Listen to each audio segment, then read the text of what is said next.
Hello, everybody, and welcome to another edition of the Green Room Podcast. I'm Matthew Brune, and joining me once again is Colin Mitchell with his new setup in his new house. Yeah, Congratulations to thank you.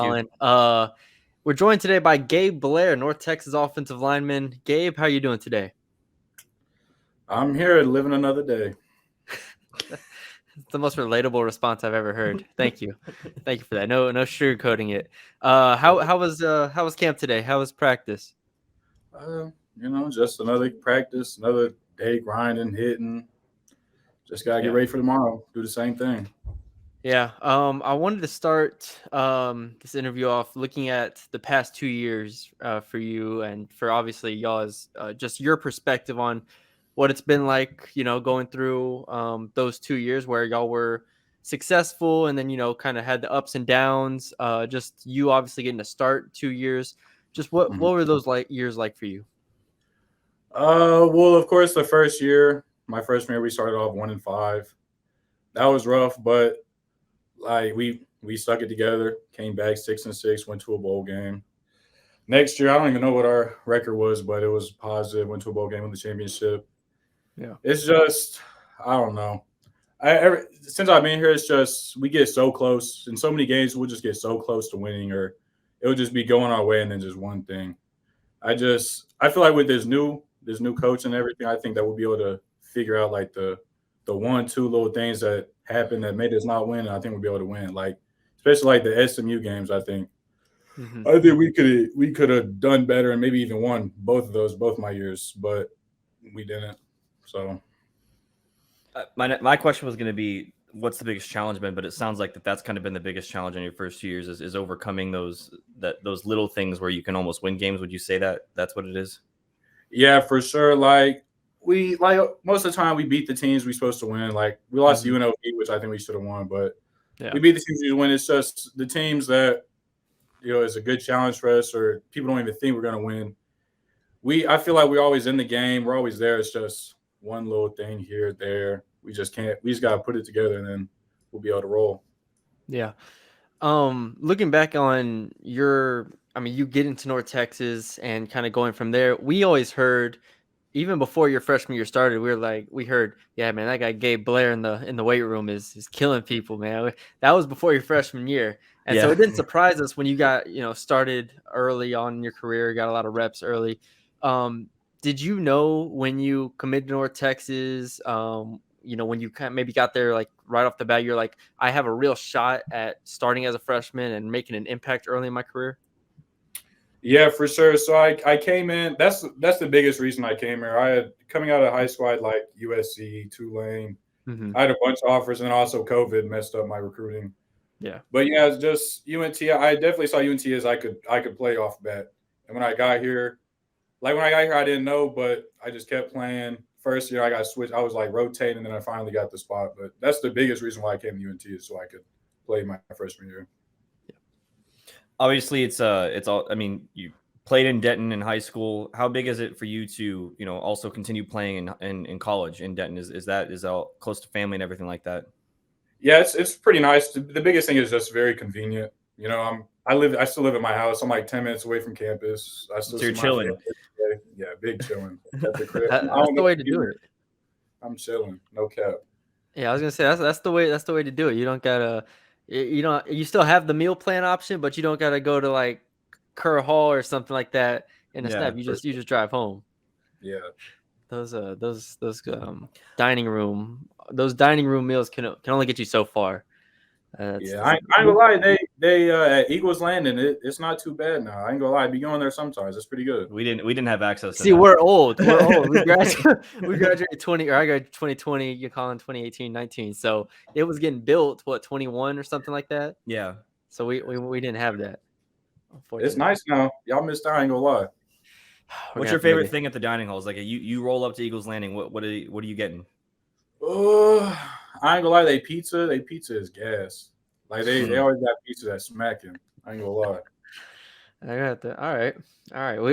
When I got there, dating myself, 2016, the Union had just got built. Colin, remember that? Yeah, the Union wasn't even built. I went to the old Union. Yeah, you were old. I first started. So. Yeah.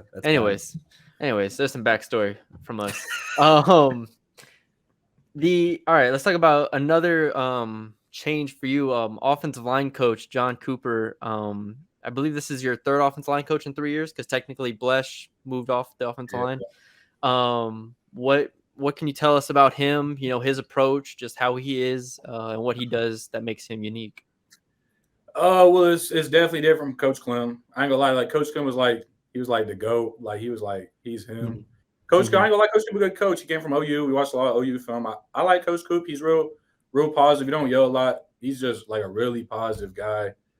He's not trying to step on nose toes, but he's like really positive guy. Like if you down, Coach Coop would definitely bring you up. What's it?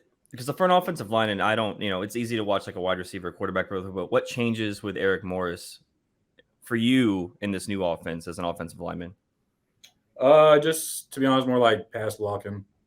I just got lock in on pass blocking for real. Like I feel like personally, I feel like I'm pretty good at run blocking, but like with this new offense, I'm gonna have to really lock in on being better at pass blocking and stuff. So you describe the new offense as being, I guess, more pass heavy than in years past, probably. Yeah, for sure. Yeah, I mean, heck, the past 2 years have been running with those 4 running backs right behind you, right on your ass every time. Yeah. Obviously, I do want to ask about obviously losing Manasseh. He finally graduates and moves on. What for you, is there like a responsibility to step up as far as leadership goes, or just helping out the younger guys? Yeah, for sure. You could definitely say that. Like losing Manasseh, like he was here, like everybody knew Manasseh. He was like like everyone looked up to Manasseh. He's been here forever. He stepped out. There's definitely like huge shoes to fill. Like I'm not saying that I filled them, but like I'm trying my best to like someone be like I'm not the biggest. Like I don't talk that much. I ain't gonna lie. I don't really be saying that much at practice or anything, but I'm trying to like boost other people up. And they also like we made a leadership council. Like we got a leadership council with like some of the people on it. And I'm on it. And I be trying to talk in there and say, I'm trying to become a leader. I'm trying to fill those shoes. But I think everyone as the O-line has kind of like stepped up a little since he's left and locked in more and stuff. Have you seen yourself doing anything different with Mose gone? Like speaking, I mean, you said you don't speak a lot, but have you seen yourself speaking up more or anything else? Yeah, I definitely do speak more. Like when I first got here, I barely said a word to anyone. And then my sophomore year, I talked more. And then I'm definitely starting to talk more. I also think I'm just getting more comfortable with people, so I'm starting to talk more. It's becoming easier to become a leader and stuff. Yeah, for sure. As a freshman, you just walked into the weight room, just did your rep. And I was just home. Get through the day. And now look at you. Now you're doing a podcast with a backdrop. Yeah, they got a whole backdrop for you over there. never had that on there. Let's see where we at. I guess in general, with this fall camp, obviously new coaching staff, everything for you. So we've already touched on some of the changes for you, but just in how it's ran, the general philosophy of Eric Morris and stuff, just what have you seen that's really stood out to you? Like, wow, I've never had to do this before. I've never been in this situation before, whether that's meetings, film, anything like that. I wouldn't say it's like too crazy of a change. I feel like most people's like scheduling shit isn't that like different. But like I feel like this fall camp, like my first fall camp, I thought I was gonna die. Like it was awful. Like I was struggling. Last year wasn't bad, but this year I feel like I'm still like hurting and sore, but I feel like they really like trying to take care of us, especially like with Kagan's, like what Kagan's is doing. Like Kagan's getting us right. That's all I know. Yeah, Kagan's is getting us right. So in fall camp, obviously you're going against someone on the opposite side of you. Who's the toughest D lineman that you go against, or who's the person that you have like a rivalry with? If you have, who gives you problems? Yeah, who gives you problems, or does anyone give you problems? I would say so. With on run block, I'd say it's Rod. Like he's just a little stump. Like it's just hard to move him. And then when it comes to pass pro, like June be shaking and baking me. He be making me look stupid all the time. I ain't gonna lie. He hits me with a shimmy all the time. Be looking dumb. Those are definitely. Yeah, well, June's he's a quicker guy. That's kind of, I guess, his MO, isn't it? Right. Yeah. That's different. When it comes to pass protecting, and you said you've worked hard to improve that, and you said you've watched film. Is it like as easy as watching NFL type stuff, or is it more so working with with coach on what he did at like Oklahoma and stuff like that? I mean, watching film and everything, like I feel like watching film is like seeing what mistakes you need to correct, and then really just Coach Coop and Coach Move, just locking in to like really just drilling it. Like making sure like walkthroughs I'm working on it. Like even when I'm not going, like make sure I'm working on it, working on my hands and my feet. Like just I gotta constantly repeat every reps like with my hands. I gotta just make sure I'm doing everything the right way all the time. Even if it's like walkthrough or whatever. I just gotta stay locked in, like always working on something. Yeah. Is there? Oh, sorry. Go ahead. No, go ahead, Con. I was gonna say, is there something specific? Because obviously, you said you were a good run blocker, and Brune just brought this up. Is there something specific with pass blocking that you have to do differently? That's like in your mind all the time.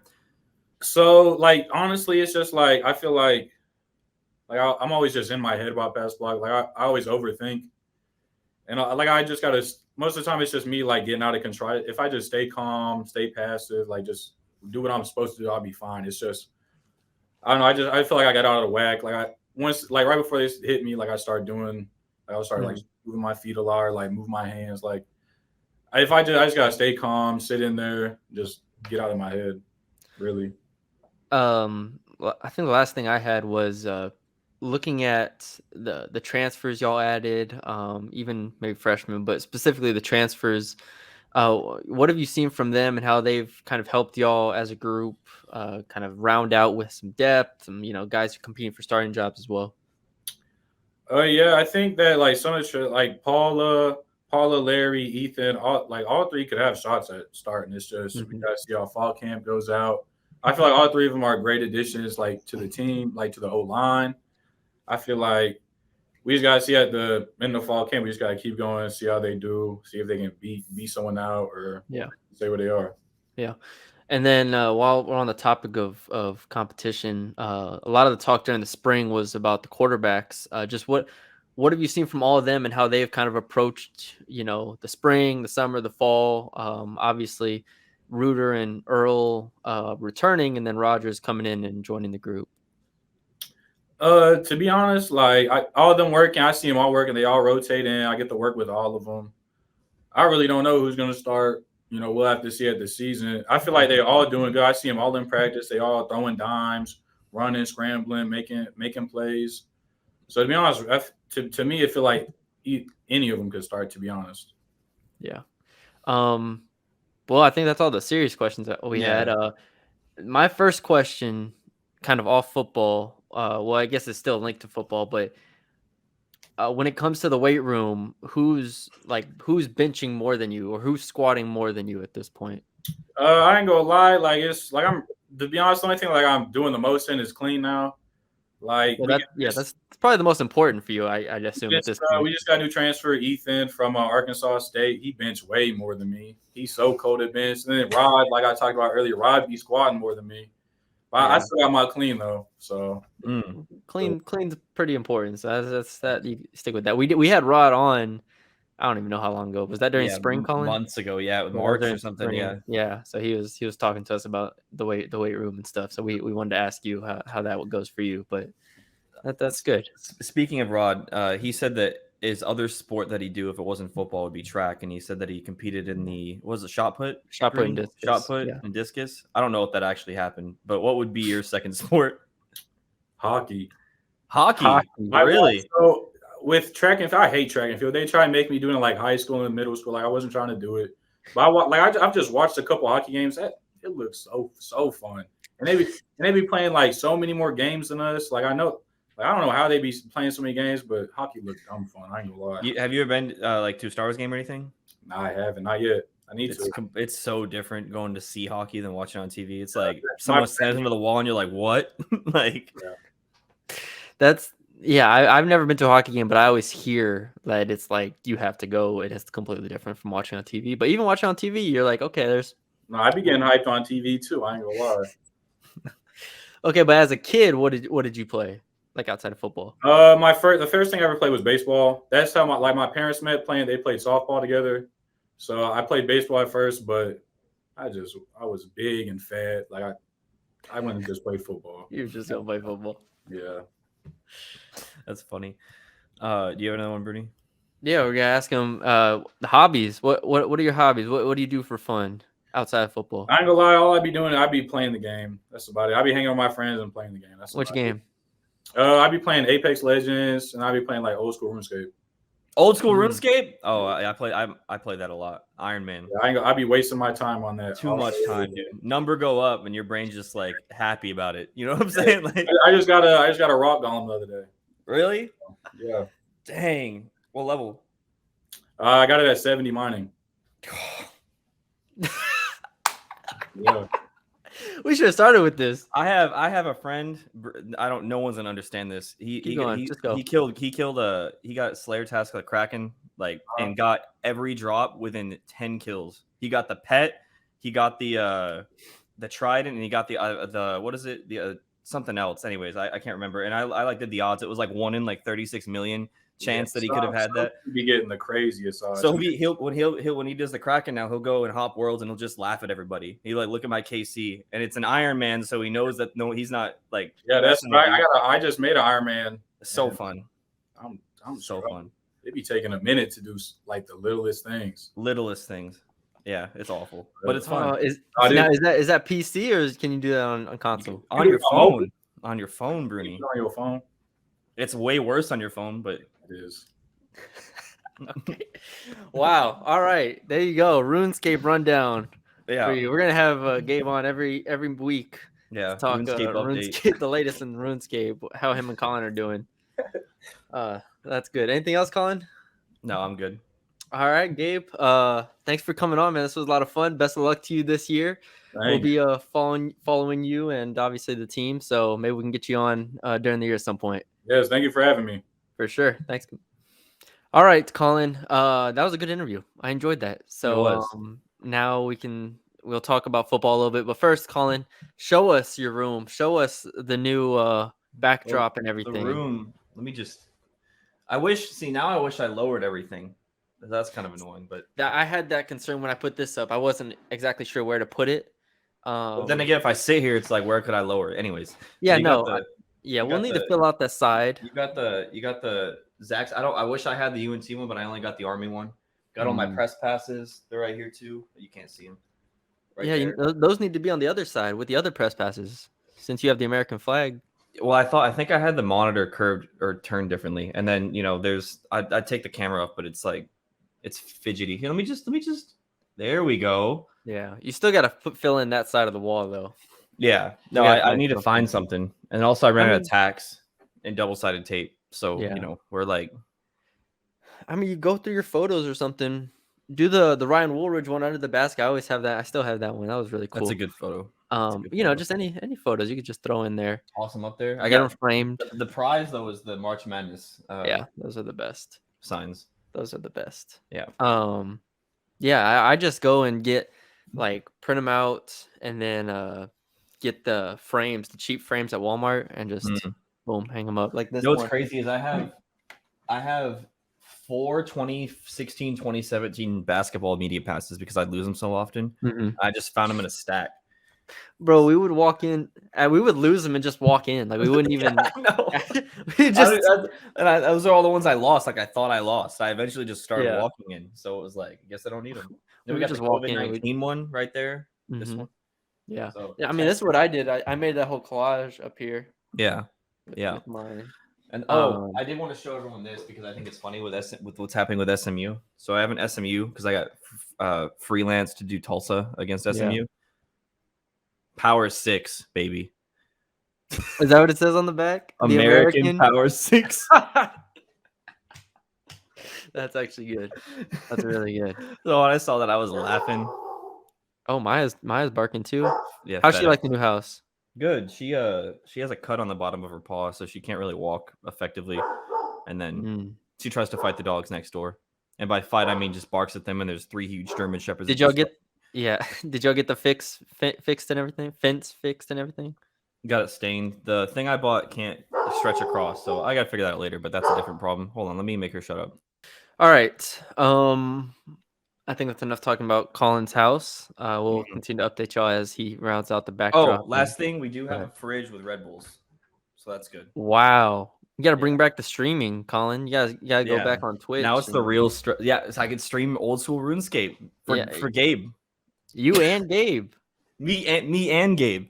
In the title, I can see now.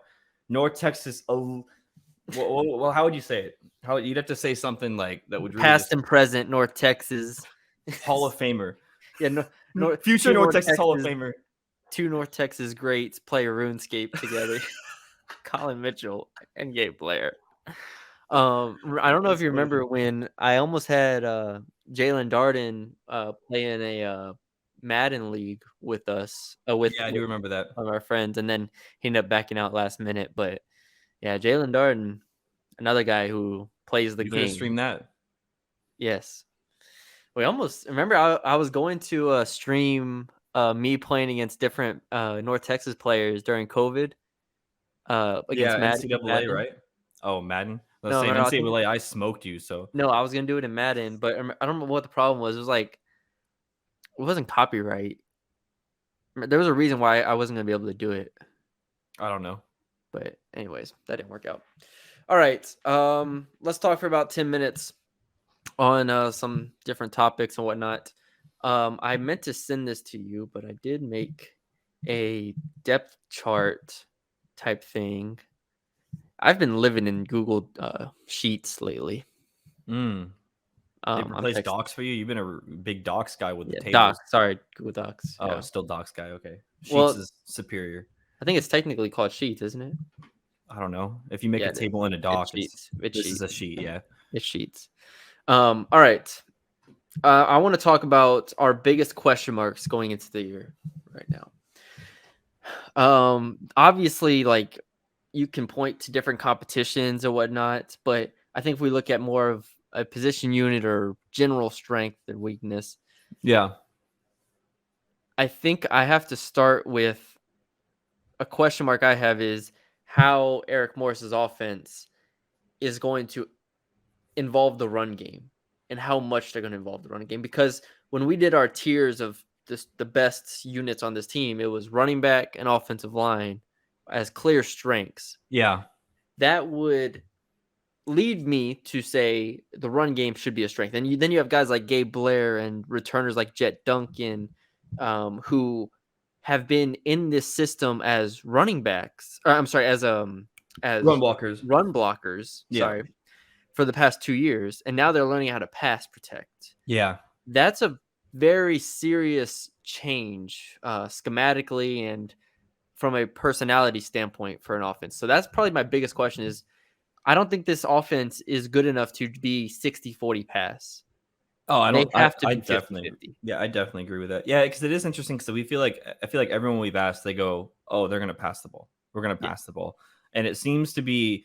Whereas in years past, where we'd hear that and they wouldn't end up doing it, it seems like every player is pointing out what in practice they're doing differently.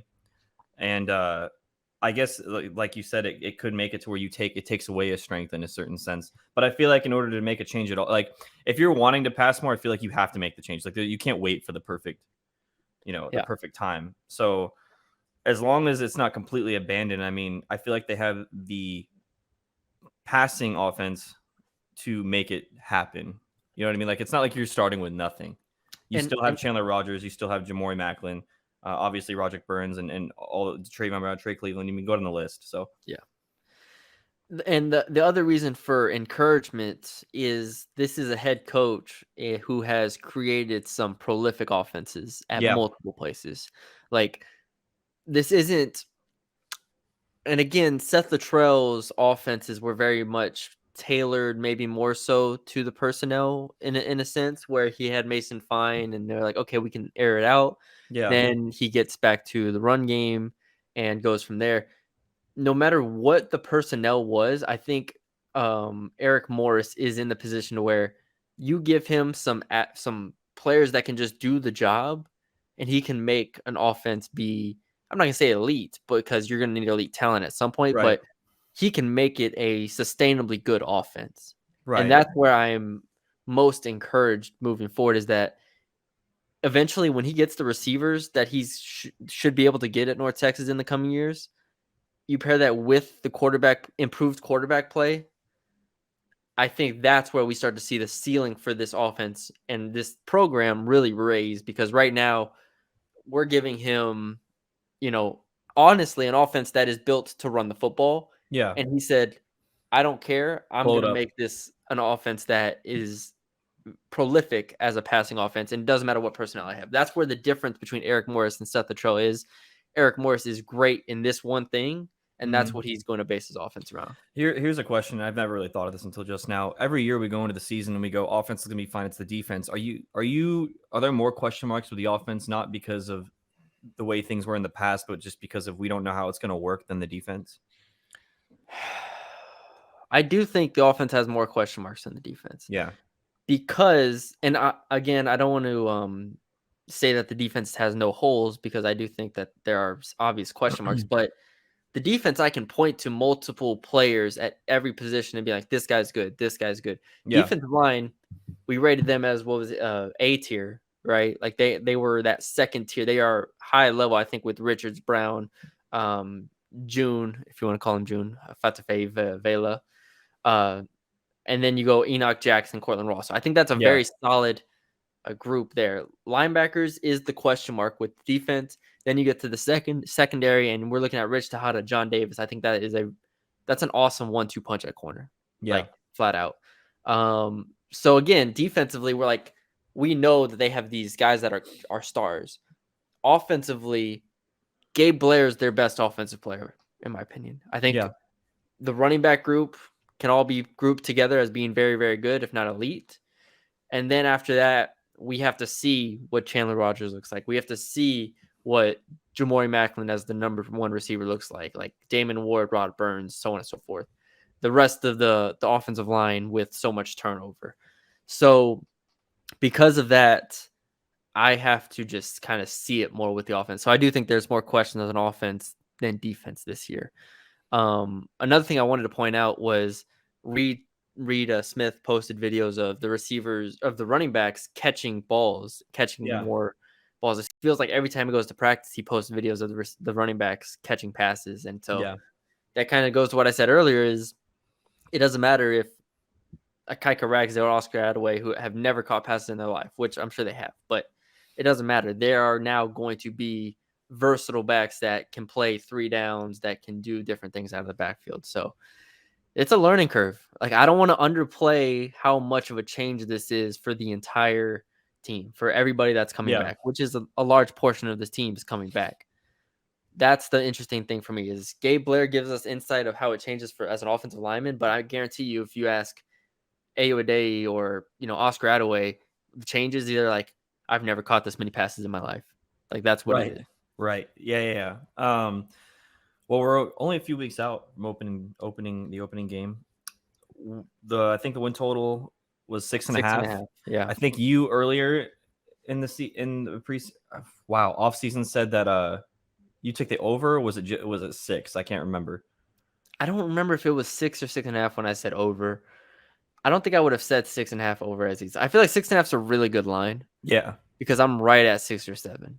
Right at 6 or 7. Right at 6 or 7, pretty comfortably. And I know I went on Sonoy's show the other day. Shout out Sonoy. Shout out Podcast U. But I'm right at 6 or 7 because I just think there are games on here that they're not going to lose. And then there are some games on here that I just don't think they're going to win, which is, you can say that about basically everybody's schedule, right? I can say that about teams in the SEC. But they're not losing to FIU. They're not losing to Abilene Christian. I don't think they are going to lose to Louisiana Tech. So there's 3 wins right there. Then you go to the Navy, Temples, and even Tulsa, UAB. Those 4 games in there. Yeah. If you go 2-2, maybe you have 5 wins. If you go 3-1, maybe you're 6 or 7 wins. So those are the games that kind of decide it. I will say, the more I read about the American this year, I very much think Memphis at home is a winnable game for this team. And if they win that Memphis game, I think 8 wins is on the table. Really? And there I am drinking the Kool-Aid right now. But you are drinking the Kool-Aid. Memphis is a good team. But the more I read, and obviously I'm not a Memphis insider here, but we had the AAC insider on, I read things. I think that game at home is something that is doable for this team right now. So I look, Tulane, UTSA, SMU, I'm just going to pencil them in as losses. everything else on the schedule, Memphis being the most prominent, is winnable at this point. So Yeah. Memphis is like the what's the word I'm looking for? Kind of a swing game, I guess, to a degree, in sense of they have these 4 tough games in a row. If you beat Memphis, nothing else really matters because you're probably gonna get to 8 wins at that point. Yeah. So What about for the people that say you're going to a harder conference? How would you get more wins than last year? it is a harder conference. It's a much harder conference. Because I think the games like Navy and Temple Oh yeah, and Tulsa. I'm saying, how do you get to the 7 wins if people like play devil's advocate? How can the over under be 6.5 if they're going to a harder conference and only got, what was it, 6 wins last year, 7 wins last year? I do think this team, like if we just look at this team on paper, I don't want to say the coaching staff is worth X amount of wins, but I think Chandler Rogers, if he is as good as we hope he can be, he is a step up from Austinani. Right. And even if you say that he's on the same level as far as talent goes as Austinani, it was pretty freaking obvious that they had no clue how to use a quarterback under Southertrell. Like, sorry, Mike Blesh, sorry, Southertrell. Like, Fair enough. they had 4 years of not knowing how to use a quarterback here after Mason Fine. And like 19 quarterbacks. So yeah, Mike Blesh, if nothing else, has shown he knows how to use quarterbacks. I think Chandler Rogers has an awesome year. I know Austinani put up like 35 touchdowns or something like that in 14 games. I don't care. Chandler Rogers is gonna have a 30 touchdown season. yeah, I don't know the interceptions, but they'll probably be less than Ani's. Definitely less pick sixes. And I just think the offense will be smoother in the pass game. I think that's huge. Yeah. That raises the ceiling significantly because last year when you're a run first team and you go up against SMU, who has bigger dudes than you, and you can't run the ball, the game's over. yeah, This time, the hope is you can scheme up some advantages. That's the difference with this coaching staff. That's the hope, I think, with this offensive coaching staff. So yeah, I'm not saying like there's also a floor that could fall out where you lose to Tulsa or UAB and stuff like that, and you win 4 games. But at this moment, 5 to 8 wins is the range for me. I'm comfortably at 6 or 7 right now. We'll have our preseason prediction podcast, but I don't know. I'm probably leaning 7, but that might just be me late drinking some Kool-Aid. it's okay. Kool-Aid's good when you're going to a new conference. Look, I don't think Cal's very good. So there you go. I think Cal is a very much like a winnable game. I don't know what the spread is right now. Future AAC member, maybe. There might not be a P5. I don't even know. Like, I talk about the conference realignment stuff, but I have no idea what teams are in or out at this point. There's so many moving pieces. Yeah, Stanford to the ACC, and it's like, what are you talking about? I'm trying to find week 1 opening line for North Texas versus. I don't know how I haven't looked this up before. Guess the SMU La Tech spread. How about that? There's one for you while I look this up. SMU La Tech spread at SMU. 27.5. 17.5. Oh, okay. I thought they just disrespect La Tech hard. All right, the North Texas Cal spread is North Texas plus 7.5. So basically what we said, right? I think I said 7 or 8 or something like that. I said under 10. That's not a crazy game. That's not a crazy spread here. Like 7.5 is 1 touchdown. I've seen much crazier things in my life than a 7-point dog win a game. Like, if they win this game, God, it's so far away. I don't even know if it's a question. We're not that far, Colin. I was gonna say, I know, but it seems lots has happened in the last month. Okay, at home on ESPN. Well, I was gonna say, if they win this game, how much Kool-Aid is everyone gonna be drinking? Oh, if we're talking about Kool-Aid, drunk that night, Colin, I will go buy the shots. I will go buy the Kool-Aid, and then we will literally be getting drunk off Kool-Aid. Look, if you beat Cal, you have FIU next week. All right, walkover win. You have La Tech the next week. At that point, I'm drinking Kool-Aid. They're not losing to La Tech. I don't care if it's on the road. Winning that game. Abilene Christian at home. Boom, you're 4-0 just like that. Navy and Temple as your next 2 games. Perhaps the two teams in the bottom 10 or in the bottom 4, I think, of the conference when they had the preseason rankings come out. Like Navy, Temple, they're not easy games, but they're going to be favored in both of those games probably by like 3, 4, 5 points. Yeah. There's a shot. There's a path to 6-0. If nothing else, because they're going to be favored in 5 of these 6 games. And if they beat Cal, they will be favored in all 6, or they'll be favored in the next 5 games. Hang the banner. There is a path to 6 wins. Freaking banner, 6-0. I asked that because they obviously played Cal a few years ago.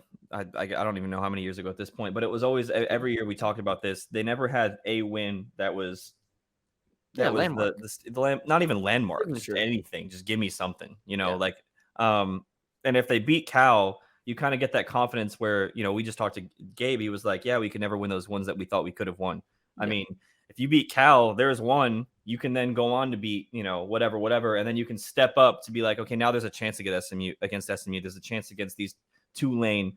Probably not. But you know what I'm saying? Yeah. You're not going to those games with your head held down low. You're thinking, okay, we can probably win these, because if you beat Cal, I mean, you're no longer looking at North Texas as a team that can only beat teams that it's absolutely supposed to beat. And I think that, like Gabe said, that is the biggest thing for this team and biggest challenge for this team going forward. I mean, again, if we look at the 5 games North Texas is probably going to be underdogs in, it's like Cal 7, Memphis at home. I mean, just preseason projecting. North Texas probably like 5-6 point underdogs in that game, I guess, something along those lines. Even though I don't think Memphis is great, or Memphis is good, they're not great. So again, those are 2 games that if you can win one of those games, that's something that we saw last year, and I mean, we saw the last 4 years they haven't done. Right. So just give me one of those games, and I'm over the moon. Like, I'm thrilled at this point with the way that year 1 goes. Even if they in 7-5 and they lose maybe some games they weren't supposed to, like a Tulsa or something, but they beat Cal or they beat Memphis. Yeah. Again, show me you can raise the ceiling of this program. I think that's the biggest thing. Yeah, I agree. Any other questions looking at the depth chart real quick, or any other points to make? Actually, you know what? One, it's not serious. How do you pronounce the stadium name? Datku. Doesn't really roll off the tongue like Apogee did. Datku. You going to the DAT? The DAT? I'd call it that if I was there. What, the DAT or the DAT? Yeah, when you get into the DAT. But the thing is what's the, like, what are you cutting off? Like, if you credit spell union. Out, so what's I guess that's true. So what is it? DATCU. What's the DAT stand for? Denton, Dallas or something. Texas Credit Union. Let me just quickly get this up, because I feel like that matters. I've become a lot more familiar with credit unions over the past year. I don't know if that sounds like I'm in trouble with the law or something like that, but I don't know what that means. Like, well, let's just say these loans are fighting back, Colin. I'm about to get fought back here in a month, so fighting back. But yeah, Datku. I don't think it's bad because it's not like long, I guess. Here's the issue: is that these folks aren't going to AP style, and on first reference they're calling themselves Datku, so I can't figure it out. Sorry. There's no AP style. You should just look up Datku on Wikipedia or something like that. Like, you think the Denton whatever credit union is it Denton or Dallas? I don't know. Now I have to figure this out. Datku. I'll find it. Stands for. I bet you it's on Twitter. It says it's North Texas. Denton Area Teachers Credit Union. So you're gonna go to the Denton Area Teachers. You can't call it that.